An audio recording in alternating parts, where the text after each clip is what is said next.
बड़ा खुलासा किया है जिसमें पूरे कोटपुर जिले पुलिस की सहयोग, क्या है सबको? काफ़ी समय से इसमें सूचना भी आ रही थी और एक दो इंसिडेंट पहले भी कोई नॉन के साथ हुए, जिस पर जिसे कहते हैं कि आपका एक्सटॉर्शन कॉल्स आई थी कि आपकी वीडियो या आपकी पिक्चर अपलोड कर दी जाएगी, इंटरनेट पर डाल दी जाएगी। तो जब वो आईपी एड्रेस देखा गया तो वो कंबोडिया का आया। तो मेरी सबसे बैठ के बात हुई, मैंने कहा भाई ये अपने एरिया में भी सुनने में आया है कि कुछ लड़के बाहर जा रहे हैं, तो एक बार इसको वर्कआउट तो करो कि जा कहाँ रहे हैं। जिस पर कुछ संदिग्ध लोगों के हमने जो है आईपी एड्रेस और उनकी जब हमने कॉल डिटेल्स वगैरह निकाली तो काफ़ी की कंबोडिया लोकेशन शो कर रही थी, जिस पर इस पर और गहनता से जांच करके, क्योंकि आपको पता है कि ये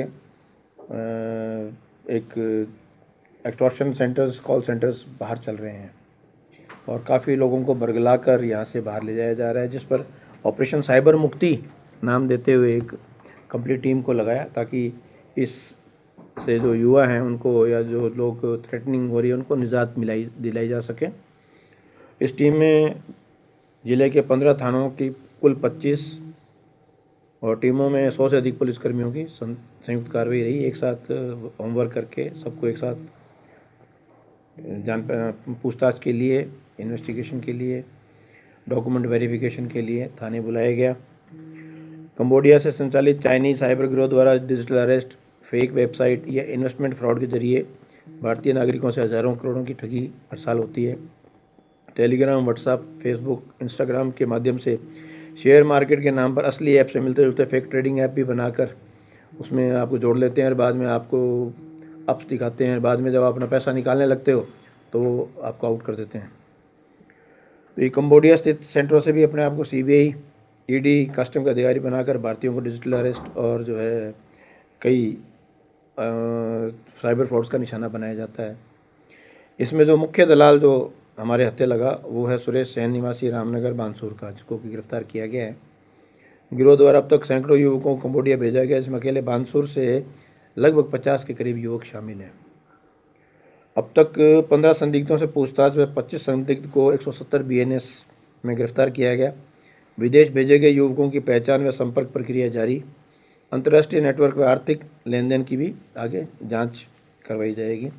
ये पूरा अभियान श्रीमान हमारे रेंज एडीजी साहब के निर्देशन में और मेरी टीम के द्वारा एडिशनल एसपी नाजिम अली जी और सीओ राजेंद्र, सीओ बानसूर मेगा जी और वे ऑल एसएचओस।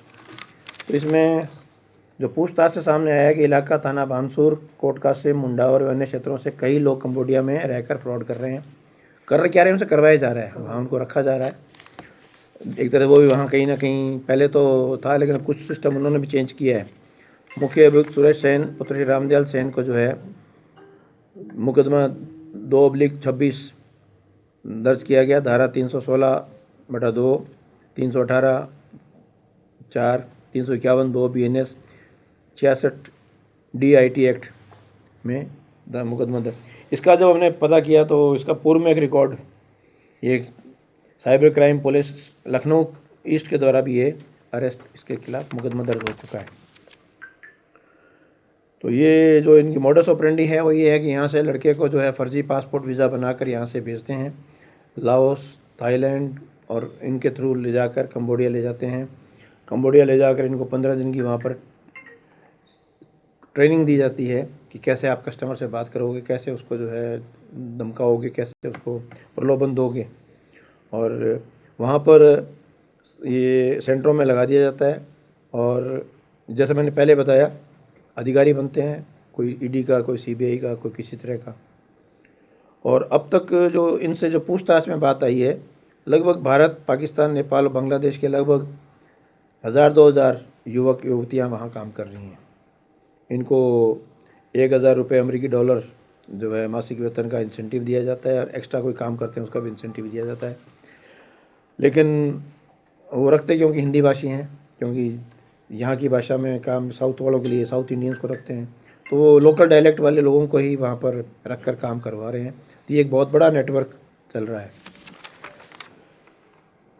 क्योंकि साइबर अपने आप में अवेयरनेस का काम है, तो मेरी आपके माध्यम से कोटपुतली के वासियों से अपील है कि विदेशी नौकरी वाले किसी भी एजेंट पर बिना सत्यापन के भरोसा ना करें।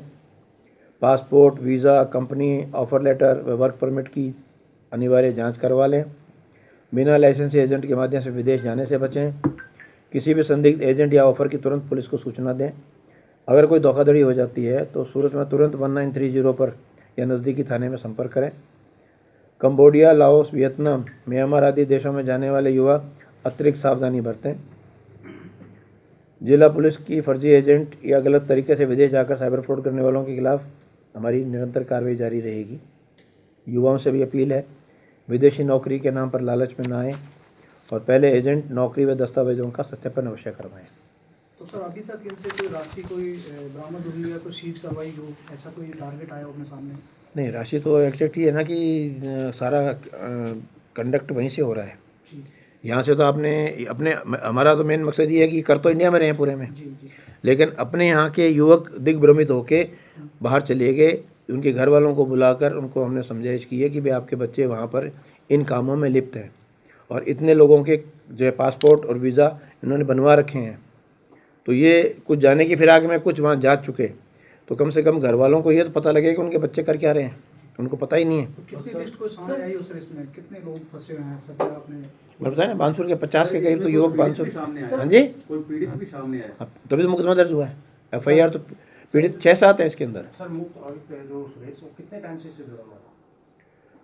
पूर्व में इसका मुकदमा लखनऊ में दर्ज हो रखा है, तो काफ़ी टाइम से लग रहा है। सर अभी इनको बानसूर से और कंबोडिया तक पोर्ट करने की प्रकृति क्या थी? इनको उधर नौकरी के लिए लिया जाता था या कोई और दूसरा कारण? विदेश भेजने के नाम पे वहाँ रोज़गार दिलाने आजकल फर्जी वेबसाइट्स बहुत हैं कि साहब आप जो है धन कमाएं, विदेश में नौकरी करें, हम एजेंट के थ्रू मार्फत जो है फिर इनको जो है फर्जी कॉल से इनके बना के लेटर्स और इनको बैठा देते थाईलैंड। वहाँ उनका एजेंट मिल जाता है कि हम आपको कल लेके जाएंगे, परसों लेके जाएंगे, फिर उस रास्ते से इनको ले जाके कंबोडिया और वहाँ इनके पासपोर्ट जब्त कर लेते हैं वो।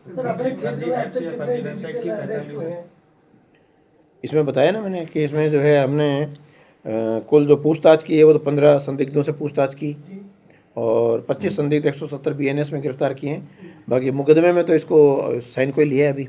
सर ये कोलंबिया जाते थे तो ये ग्रेजुएट पोस्ट जैसे लड़के ग्रेजुएट होते थे या किस तरीके की पढ़ाई? ये तो अलग अलग नौकरियों के नाम पे झांसे हैं, कोई भी नौकरी का झांसा विदेश में काम का हर तरह से प्रलोभन है। ये तो बच्चे को साथी पत्रकार ने कहा है कि जोड़ा छाप भी चले जाए तो ऐसे में साइबर का काम तो कर नहीं सकते। ग्रेजुएशन जोड़ा छाप तो वो फिर वो लेता ही नहीं ना, वो तो पढ़े लिखे को जो इस काम में जिसको ये लाया कि मैं नौकरी करूं, टेबल जॉब, डेस्क जॉब होती है ना कंप्यूटर वाली और इस तरह की, इस तरह के लोग ले। सर इसमें युवक की थी या युवतियां भी थी? अभी तक हमारे पास यहाँ युवतियों के नहीं आए, लेकिन कॉल सेंटर्स पे नॉर्मली कई बार अमूमन युवतियाँ भी काम करती पाई गई हैं। सर इसमें कोई फर्जी ऐप्स या वेबसाइट भी सामने आई है सर जिससे जांच में की? हाँ, वेबसाइट्स हैं इसमें कई, लेकिन वो अलग अलग, वो एक्चुअली क्या है कि आप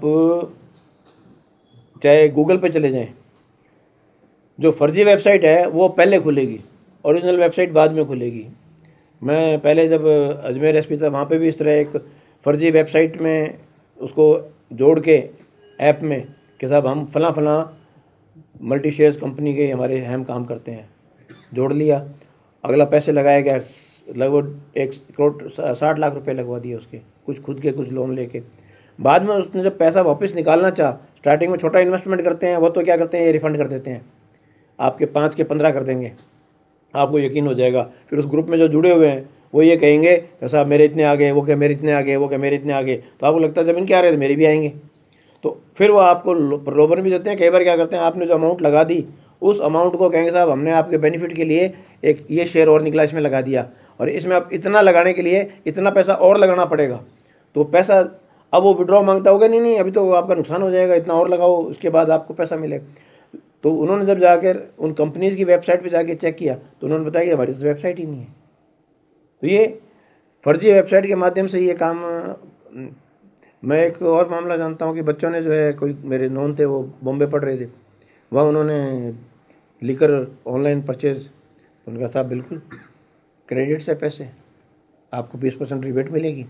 उन्होंने वो क्रेडिट कार्ड का नंबर दिया, खाता साफ, मैं क्योंकि भरतपुर रहा हुआ तो मुझे पता था, तो भरतपुर उठवाए मैंने सर, उनको। अभी जैसे आपने बताया 50 से ज़्यादा लोग बानसूर के फंसे हुए हैं। हाँ जी। तो जब उनके पास में नौकरी को पैसा आता था, जब वहाँ काम कर रहे हैं तो उनको वो पैसा देते थे, वो पैसा उनके घर भी पहुँचता होगा, तो किसी तरह की कोई शिकायत पुलिस तक नहीं पहुँची?